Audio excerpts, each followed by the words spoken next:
Today what we're going to do is make an egg, and we're going to be using a balloon, some old newspaper, and some brown paper that comes from packaging, and we may use some kitchen towel as well. We're going to decorate the egg up, and it will look great, I hope. Who knows?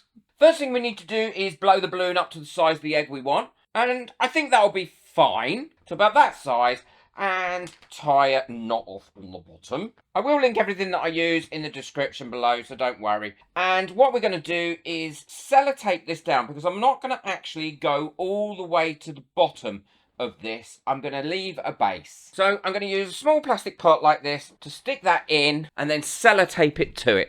It's going to make life so much easier when I come to move it around and do all the bits that I want to do to it. So let's make sure we got that in the right position. And then if you don't feel this is egg-shaped enough, you can actually go round with the tape and sculpt it a little bit more, because if not, it's going to be more round than it is egg-shaped. But do you know what? I can live with that too. Now I'm going to make up my glue for this. Now I'm using white glue, and it's a little bit thick for me at the moment. I like it to be thinner than this. So what I've got is, in a tub there, I will be able to put a lid on it. Dilute that down with some water. Probably about 30% of water to the amount of glue. I can always add a little bit more if I want to. And give that a good stir in. We want a soft brush. Don't want anything that's going to burst that balloon. And then I like to prep my newspaper or whatever I'm using in advance. Just random size strips and pieces like this. And the reason I use two different papers is you could do the whole thing with newspaper if you wanted to. But the reason is, when I've done my first layer, I can actually see what I've done. And when I do my next layer, I can easily contrast between the two. So I know if I've got any newspaper showing whatsoever,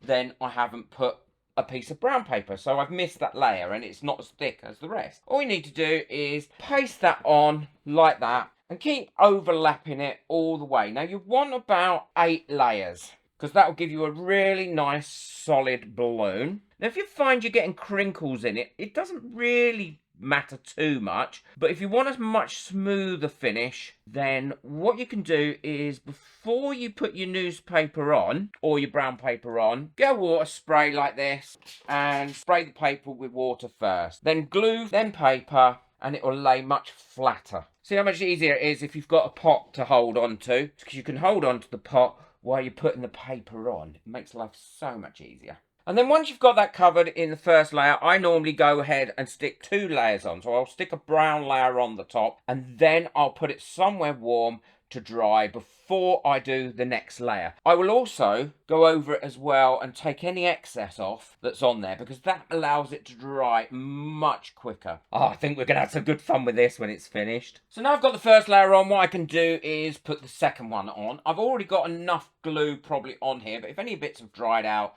and then move that over onto there. And as you can see, there is a real contrast between where the newspaper is and where the brown paper is. So I can actually see where I'm going and not missing bits. Well, this is all dry now, and it's gone lovely and hard. It's had 8 layers, and now I'm going to put a final layer of just this kitchen paper. And I like to do this because, depending on how well I'm going to decorate it, or what I'm going to do with decorating it, this can give a great texture, but it also, I just think it finishes it off nicely, but it's up to you. The other thing it does is it gives it a lot of strength. And I'll just apply this in small pieces, not large pieces, all the way over, and that way I'm less likely to get any wrinkles. Well, this is all dry now, so I can take it off its base, and I can do the fun bit as well, which is pop the balloon. We can get that out in a second. There we go. And then that should take it right out of its base, and we're left with a lovely hard outer shell, which is going to get trimmed up roughly now. I've mixed up some of my homemade sculpting paste, and if you want the recipe for this, it's on my website, or there is a video on this channel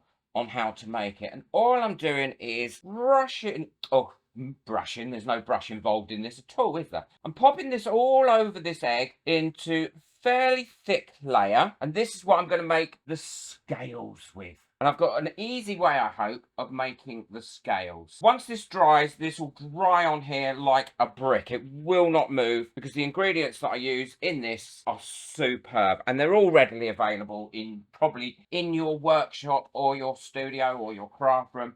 And now we've got that all smoothed out as much as I want it to be, because I want it to have a nice lot of texture. What I've got here is the net that you get oranges and things in. And all I'm going to do is place that on there like that and pull that over so it leaves a really good indent. And then take that off. And then if there's anywhere that I haven't got it quite right, I can just pop it on again. And then that'll give me a pattern on there of the scales that I want to produce, but a rough pattern. I don't want it to look really, really neat. And then we'll let that dry. Well, this is all lovely and dry now, and as you can see, it's gone very, very hard, and this is not going to come off at all here because of the way that we've made this sculpting paste. Can you see the pattern in it? Once that's painted, you are really going to see the difference in that. I've also printed a dragon. Now, if you don't have a 3D printer, then all you've got to do is cast one, or you could buy one online or something, and that is going to go inside, and I'll show you how I'm going to decorate all that. He's a little baby sleeping dragon. He's had a couple of coats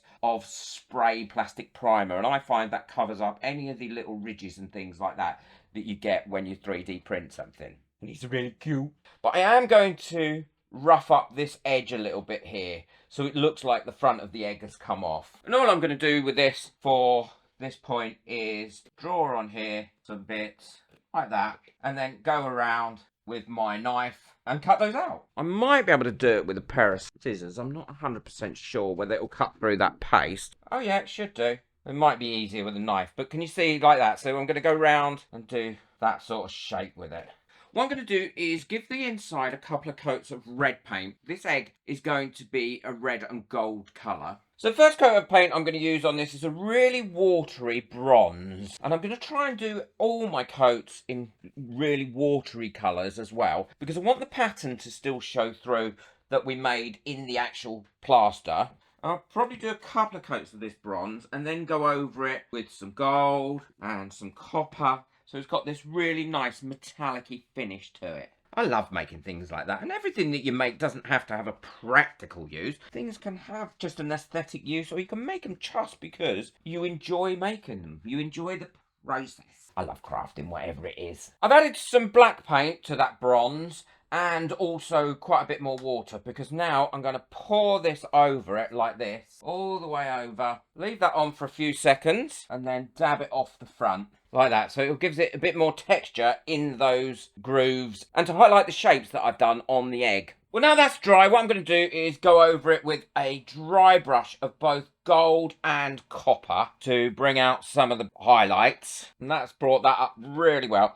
And now before I put the gold on, I've got a tiny bit of yellow here that I'm also going to brush on there. And now I'm going to do exactly the same with the gold. So now that's dry, I think that's come out really pretty. What I'm going to do is go over it with a dragonfly glaze, which will give it that extra bit of sparkle. Well, now my dragon's painted, I think he's come out really cute. I didn't want him frightening, I just wanted him nice and bright. I love his ears, the little red ears. And he's going to sit in there. What I'm going to do first is drill a little hole at the back of this here so I can pop some of these battery operated lights in so he can be lit up as well.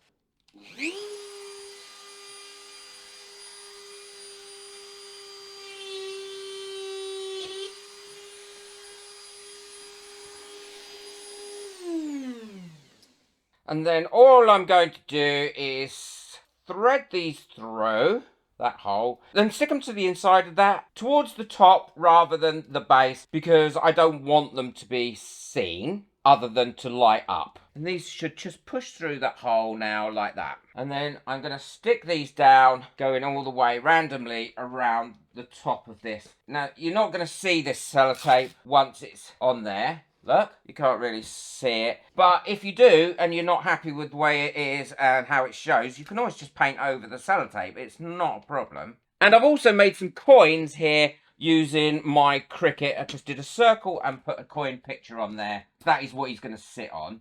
And these will just come off like that. So I've finished all the coins off now. I think they've come out really well. They look awesome in there. And they were so easy to use. Now all I need to do is pop the little baba on top of the coins, and then I can turn the lights on and you can see him in there. Oh, don't he look cute in there, all cuddled up? Don't he look cute? I'm really pleased how that's come out. I think the egg looks awesome. It sits there nicely like that. and the dragon looks great as well. Hope you've enjoyed this project. If you'd like to buy me a coffee just to say thank you for any of my videos and help support this channel, the links are in the description, along with the links to everything that I've used today as well. Boot that like button, hit that subscribe button, but most of all, make sure you enjoy your crafting. Bye.